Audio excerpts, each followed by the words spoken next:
Series title, Unnoticed. Season 1, When Feelings Stay Silent. Episode 3 title, The Birthday She Never Knew. The sky over the college campus wore a soft shade of gray, the kind that made the air feel like a secret waiting to be told. Armand sat on the stone bench outside the arts block, sketching words into the last page of his worn-out notebook. Each letter curled and danced with nervous energy. He had rewritten the same poem 4 times that morning. It was Ria's birthday. Not that she would know he remembered. She hadn't mentioned it. No one had. But Armand had spotted the date scrawled on the corner of her economics notebook a month ago when they were working on the group project. A doodle of a tiny cake next to the date July 24th. Simple, playful, quietly beautiful. He hadn't spoken to her since the presentation day. She'd vanished back into her world of spreadsheets and social circles. He'd seen her across the canteen once, laughing with Danish and a few others from commerce.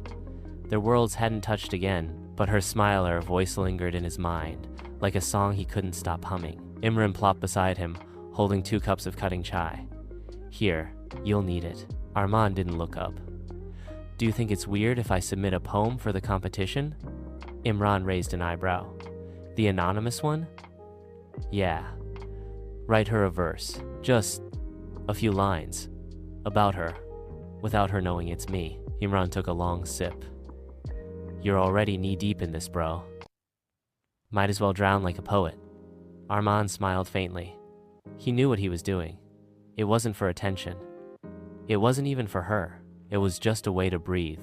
The college's cultural week buzzed around him, preparations, rehearsals, and bursts of laughter echoing in the halls. But all he focused on was the drop box outside the auditorium. He folded his poem carefully and slipped it inside.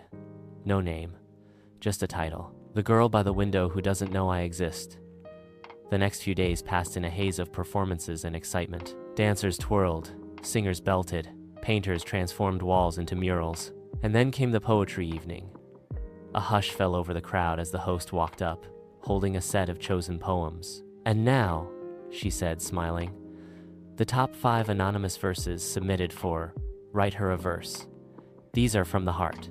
Let's begin. One by one, verses were read, some playful, some emotional. Then came the 4th poem.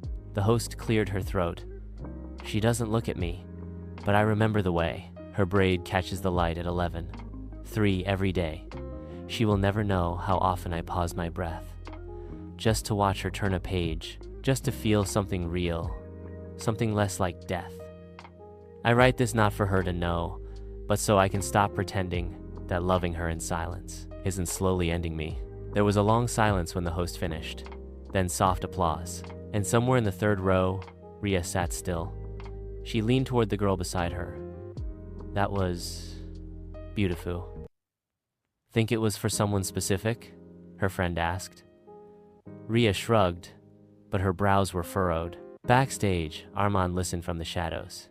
He had pretended to be a volunteer to avoid sitting in the crowd. His chest ached with a strange mix of pride and grief. She liked the poem, but she would never know it was his. The next morning, the list of winning poems was posted outside the library. His was selected among the top 5. The host had written a note beside it. Would love to meet the writer if they're willing to step forward. Armand didn't.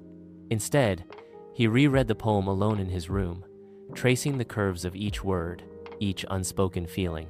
Later that evening, he passed by the courtyard and saw Ria sitting on the low steps, her phone in hand. She was alone, smiling at something on the screen.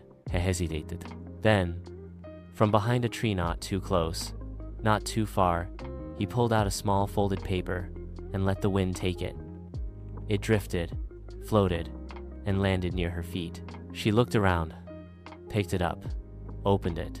It was blank inside, but on the outside it read, Happy birthday, from a stranger who sees you. Ria tilted her head, puzzled. She looked around, but Armand was already gone. She tucked the note into her diary, the corners of her mouth lifting slightly. For a second, she looked toward the arts block, but only for a second.